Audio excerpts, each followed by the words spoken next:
Com toda a certeza, as eleições nos Estados Unidos interessavam bastante ao Zelensky, sem dúvida, mesmo porque, no contexto da guerra entre Rússia e Ucrânia, os Estados Unidos é um dos grandes aliados da Ucrânia, se não o mais importante, não é? Nós temos que, certamente, o Zelensky acompanhou a apuração ali do resultado eleitoral dos Estados Unidos, justamente para tentar desvendar qual seria o futuro da Ucrânia no contexto da guerra e a Ucrânia, no que se refere ali à necessidade de ajuda que tem dos Estados Unidos, embora a Ucrânia, de certa maneira, questione que não, nós temos que todo o apoio que vem do Ocidente, enfim, não vem completo, e somente 10% teria chegado desde todo, né, a promessa que existe ali, mais na mídia do que de fato. Mas, de qualquer maneira, o fato é que o presidente Donald Trump, agora reeleito, não é, certamente terá uma postura com a Ucrânia que a todos nós causa uma incógnita, mesmo porque durante a campanha, e em especial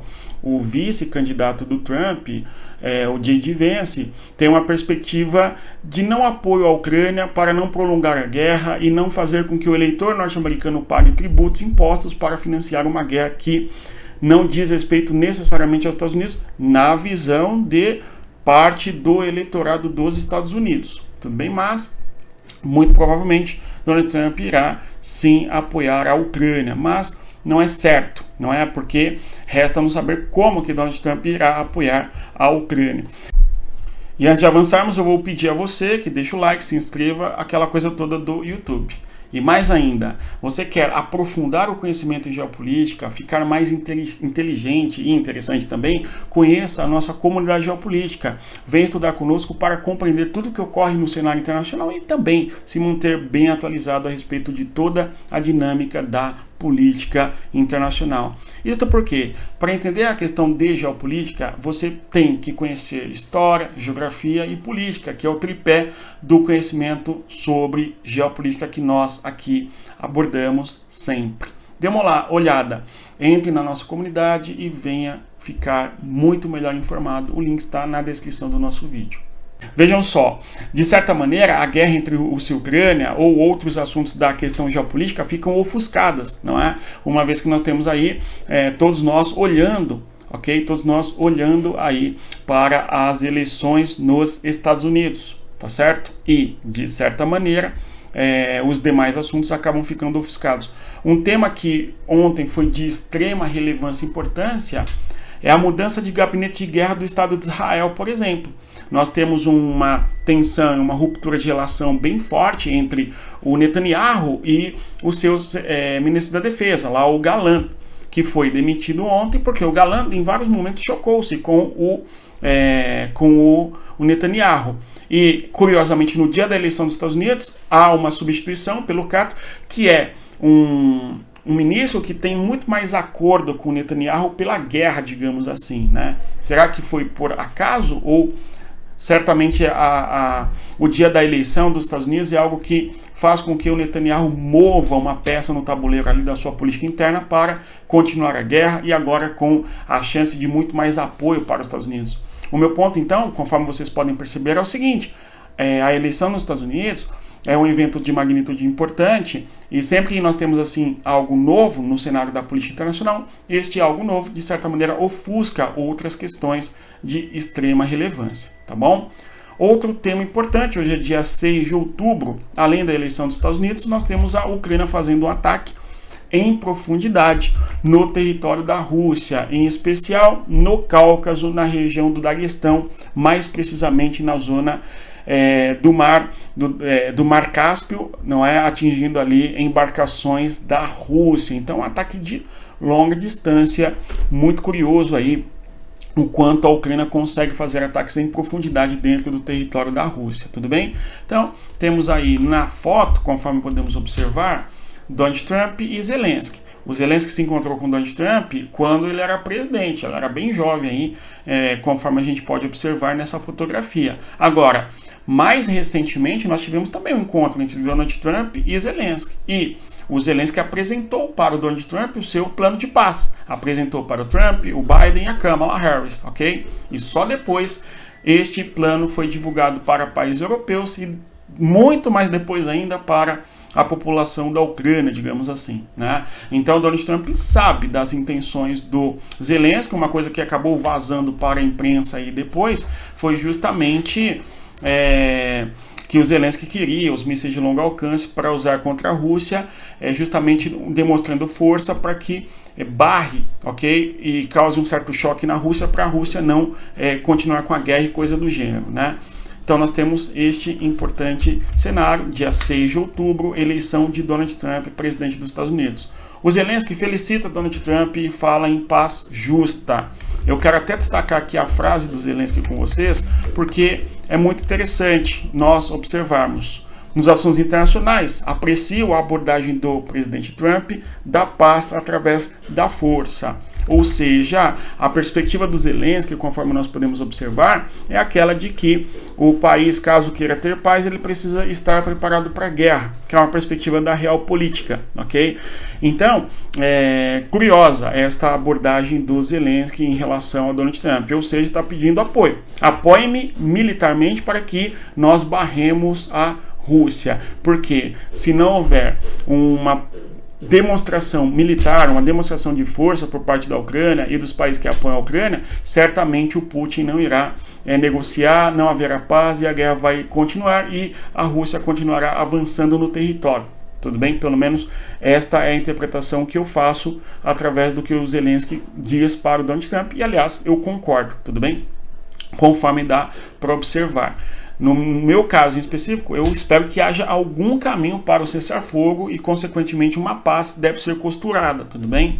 É a minha perspectiva. Mas, ao mesmo tempo, se nós tivermos uma Ucrânia enfraquecida, o modo como a paz eventualmente será desenhada certamente desfavorecerá a Ucrânia. Então, se o país ele não tem força, a paz, quando é ali eventualmente assinada, o país tem pouca barganha, ele tem pouca condição de colocar na mesa, digamos assim, os seus pontos, os seus interesses e assim por diante, ok?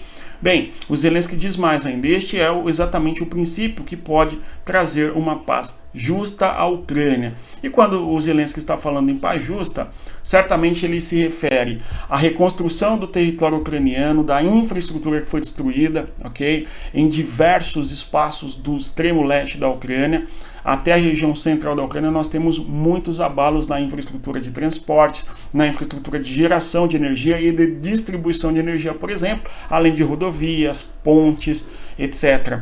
Sem contar, por exemplo, o aeroporto da região de Kiev, que foi afetado militarmente ali no contexto da guerra, logo no começo, né? Então, nós temos uma Ucrânia que, por conta de sofrer a guerra em seu território, teve muito da sua infraestrutura destruída e, se houver paz, a paz tem que também discutir como será o processo de reconstrução da Ucrânia. Então, isso é importante que nós tenhamos clareza, tudo bem? Então, quando o Zelensky fala sobre paz justa, ele quer dizer coisas do gênero, além, claro, de não ceder territórios para a Rússia. Na perspectiva da Rússia, nós temos a Rússia ocupando o território ucraniano em 1.000 km de extensão, desde o Kherson até a região lá de Kharkiv, ok? Em Luhansk, numa enorme extensão geográfica, ocupando ali pelo menos 18% do território da Rússia, conforme sabemos. E, na concepção da Ucrânia, uma paz justa significa a Ucrânia não perder esses territórios que a Rússia não pretende também devolver,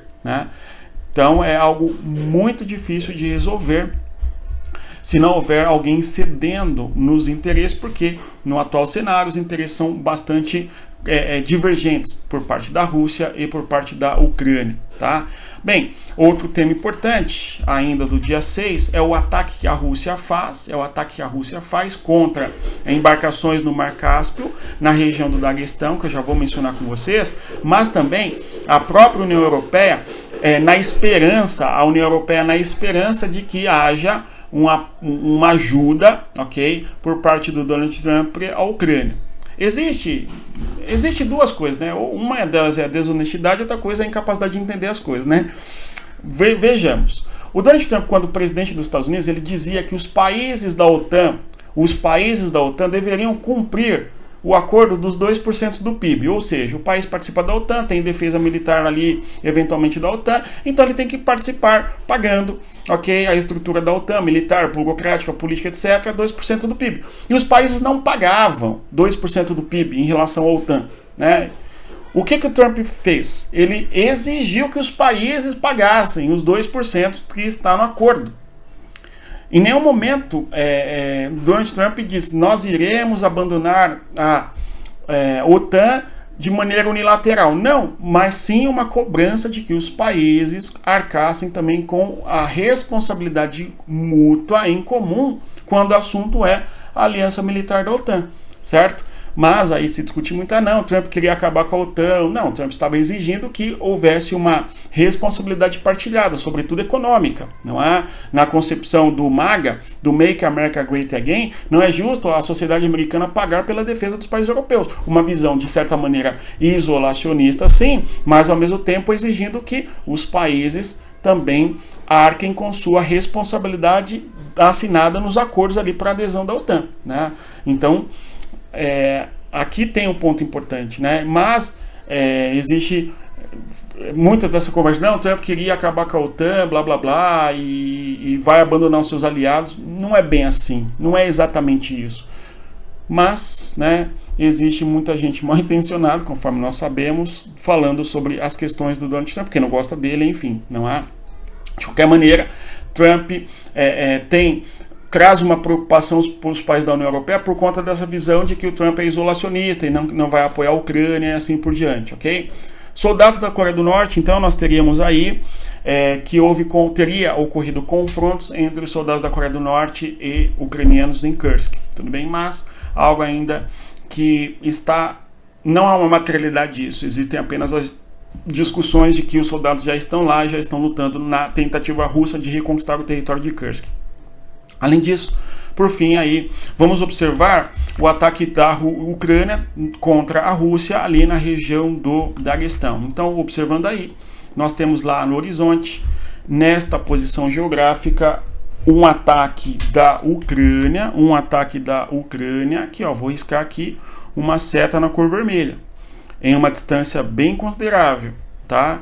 Do território aí da Rússia em relação à Ucrânia, de modo que a distância da Ucrânia até atingir aquela região lá é de 1.000 quilômetros, tudo bem? Então, é um ataque em profundidade no território russo, enfim. Pessoal, se você chegou até aqui, eu agradeço a presença. Eu vou reiterar a você que deixa o like, se inscreva no canal e divulgue o nosso conteúdo.